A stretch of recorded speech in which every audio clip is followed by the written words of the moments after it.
Income tax act 1961 आप पढ़ते थे और जानते थे दोस्तों। अब इनकम टैक्स एक्ट को बदल दिया गया है, इनकम टैक्स एक्ट 2025 कर दिया गया है। अब हम जानते हैं कि ये कब से लागू होगा। बहुत सारे लोग जानते हैं कि ये 2025 यानी फाइनेंशियल ईयर 25-26 जो अभी चल रही है करंट में, वहाँ से लागू हो गया है। लेकिन नहीं दोस्तों, ऐसा बिल्कुल भी नहीं है, ये अभी लागू नहीं हुआ है। तो हम इस वीडियो में, आपको छोटी सी वीडियो है, इसमें बताएंगे कि इनकम टैक्स एक्ट 2025 कब से लागू होगा और उसमें क्या क्या छोटे छोटे चेंजेस किए गए हैं, हम इस वीडियो में आपको बताने वाले हैं। वीडियो में सबसे पहले चैनल पर पहली बार आए तो चैनल को सब्सक्राइब जरूर करें। और दोस्तों साथियों, इसके रिगार्डिंग आपकी कोई भी क्यूरी है, कुछ समझ में नहीं आ रहा, तो आप हमें कमेंट बॉक्स में कमेंट कर सकते हैं, तुरंत प्रभाव से उसका रिप्लाई दिया जाएगा। एक बार आप विजिट करें चैनल पर, PF, ESI, income tax, GST, banking के रिलेटेड बहुत सारी वीडियो बनाई गई हैं। आपको अच्छी लगे तो उनको भी देखें और अपने दोस्तों साथियों को ज़रूर शेयर करें। दोस्तों, 1 अप्रैल 2026 से यह इनकम टैक्स एक्ट 2025 जो है लागू कर दिया जाएगा, यानी इस फाइनेंशियल ईयर में अभी लागू नहीं है। 1 अप्रैल 2026 से इसको लागू कर दिया जाएगा। इस इनकम टैक्स एक्ट 2025 में सबसे मेजर जो चेंज है, ऐसे तो बहुत सारे चेंज है, लेकिन जो मेजर चेंज अभी सामने आया है वो जो फाइनेंशियल ईयर और असेसमेंट ईयर का कॉन्सेप्ट होता था, उसको जो है चेंज कर दिया गया है। यानी पहले अभी फाइनेंशियल ईयर 2025-26 चल रहा है और असेसमेंट ईयर 2026-27 चल रहा है। ये कॉन्सेप्ट अलग अलग था, जो कि कोई मेरे हिसाब से कोई वो वाला नहीं था। पुराने रूल के हिसाब से जो 1961 में था, उस रूल के हिसाब से वो ठीक होगा, लेकिन अभी बहुत सारे चेंजेज हो रहे हैं, तो इसको भी जो है हटा दिया गया पूर्ण रूप से। अब फाइनेंशियल ईयर और असेसमेंट ईयर दोनों नहीं है, अब एक टैक्स ईयर जो कि एक ही माना जाएगा, जो करंट में चलता जा रहा है, यानी 2026-27 जो आने वाली साल है वो टैक्स ईयर के रूप में मानी जाएगी, ना कि फाइनेंशियल ईयर और ना ही असेसमेंट ईयर।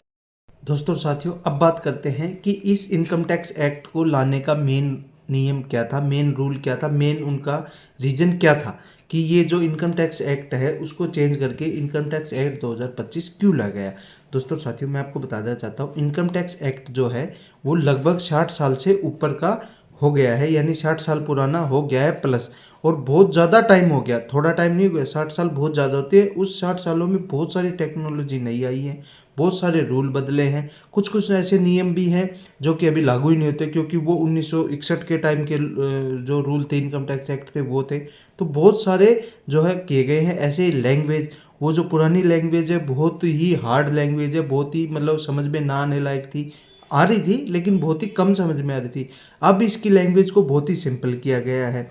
और इसमें जो सबसे इम्पोर्टेंट चेंज और किया गया कि, और जो पुराना और जो इनकम टैक्स एक्ट था उसमें 800 से ज़्यादा सेक्शन थे, उन सबको ख़त्म कर कर अब इस नई इनकम टैक्स एक्ट में 539 एक्ट जो है सेक्शन ही रखे गए हैं। यानी 800 से ज़्यादा इनकम टैक्स के एक्ट थे, सेक्शन थे, उनको हटाकर 539 539 ही जो है सेक्शन में बदल दिया गया है। सारे को एक टेबल के हिसाब से जो है कंसोलिडेट किया गया है, एक टेबल बनाया गया है, टेबल के हिसाब से उनको यूज करके किया गया है। तो ये आपके लिए बहुत ही फायदेमंद है और इनको लाना बहुत ही आवश्यक भी था।